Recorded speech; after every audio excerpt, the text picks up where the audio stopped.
Hey YouTube, Colorado Hunter Hiker here again. Alright ladies and gentlemen, this is the video you've been waiting for. This is the one piece of gear I truly believe every hunter out there should look at and consider very seriously purchasing. Well, as you can see, there's more than one piece here, but I'm talking about this part 3 series of clothing about the Attack Pant. That's this one right here. You've got the Guide series. I've got a video on that. You've got the Tiburon series. I've got a video on that. And you've got the Attack Pant. You know, I can't say enough good things about this. We'll go through some bad things that I wish they'd look at, but I really don't know there's a way around them. But as many of you know, for nearly a decade I hunted in Carhartt jeans and a pair of Kennetrek gaiters. And it got the job done, but I knew there was a more comfortable, lightweight, and effective way to hunt. And since getting some of the nice clothing, I can honestly tell you, you get what you pay for. So, these Attack Pants are $129.99, which sounds like a lot, but when they're compared with their competitors, such as First Lite and Sitka, they're $20 cheaper than any Sitka pant that are even comparable, which really I don't think any of those are.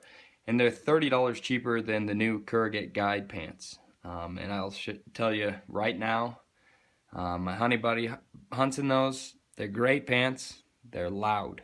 And I can't stress enough how nice it is to be quiet in Attack Pants, especially when bow hunting. So save 30 bucks and get a quieter pant, in my opinion. But like I said, there's other options out there. I would just highly suggest this be something you consider.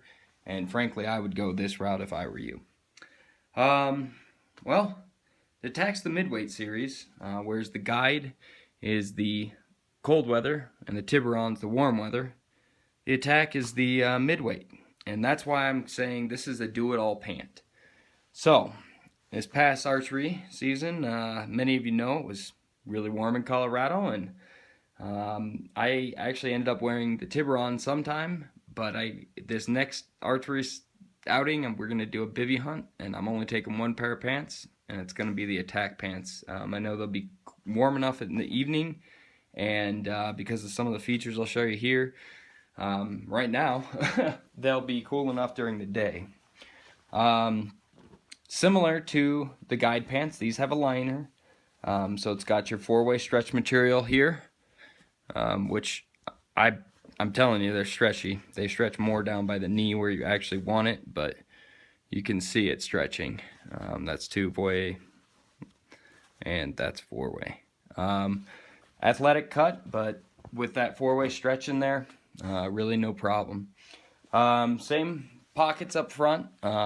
They've got the deep hand pockets here, which a gloved hand fits nicely in. Deep pockets. You can, well... you can do your own jokes about that, but deep pockets, you can put whatever you need to in them. They've got the nice cargo pockets, which are bigger than the Tiburon ones, but still a little tight with gloves, but still plenty big. If you have light gloves on, you'll be able to fit your hands in there. I really wish Kuiu would make them just even a half-inch longer here.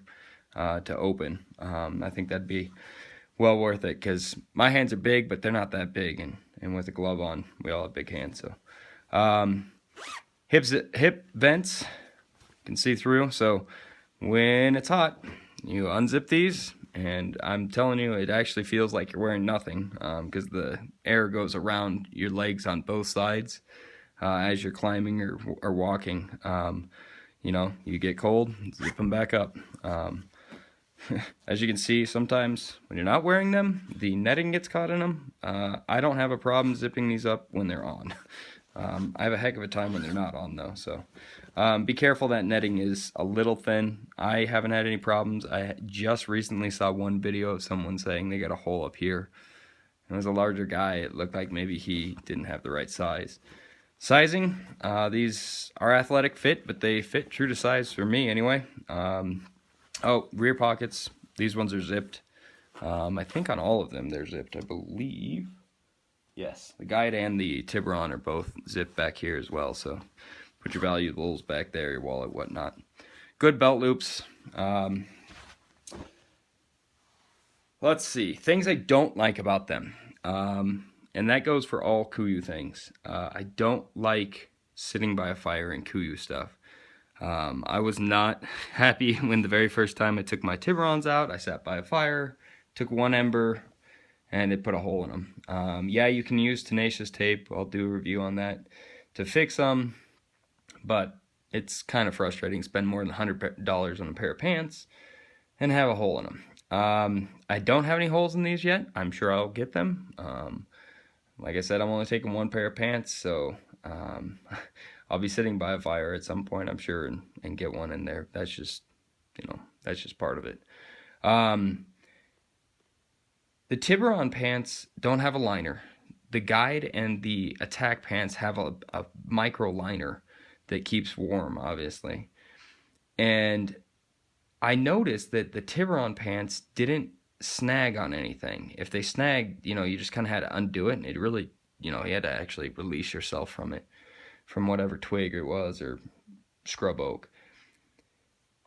The one thing I really don't like about the Tiburon, or about the Attack pants, and I'm sure the Guide pants will do it, but I haven't had that experience, but they snag on things, and so it rips in the top coat, and it actually ends up ripping, and then it pulls part of the liner through. So you end up with these little tags on them, and obviously I went through and cut those off, and you can prevent it that way, but obviously then that's penetrated the outside area, and water could get in there. These are DWR coated, so take that for what it's worth. Where that happens usually is around the knees. I think I got one around the shin because I didn't have gaiters on, so lesson learned, I'll wear gaiters next time, won't have a problem. Ladies and gentlemen, I cannot stress enough how quiet these pants are. My hunting buddy has the Curragate Guide pants, and he and I laugh frequently about the fact that I think those are really loud, and that, for $30 less he could have gotten these. Of course, he got his for a gift from his wife and for a lot cheaper, so it's tough to argue with that. But I would highly suggest that if you're looking at any new gear this upcoming season, I'd look highly at the Attack pants, especially if you're going archery or all the way up through, really, frankly, third season. This past year was warm in Colorado. Some of you knew that. I hunted archery. I wore these. I also wore my Tiburons, but I wore the Attack pants. They would have been fine. I did wear them second season. One day I wore them with nothing underneath, and it was plenty warm, but it was warm out too. It got cold, and the next day I wore 145 Merino base layer underneath these. They were plenty warm. I also wore the Guides in third series, the Attacks in third season, and I definitely needed a base layer under them. But with a base layer and any form of activity, I was plenty warm. They're not a tree stand pant. So if you only hunt tree stands and really cold and you're sitting, get a big pair of bibs, I guess. If you're doing any sort of active hunting, even through third season, get a good base layer, and you could wear these. These pants you could wear from archery all the way through third season in Colorado, and maybe even fourth season with some good base layer merino wool. Like I said, I talked to you about the fire. Be careful. It's not good. They're athletic fit. And in the evenings, I really was plenty warm with these. With that, that's it. Any questions or comments, please just let me know, and I'll get back with you. Thanks, guys and gals, and have a great day.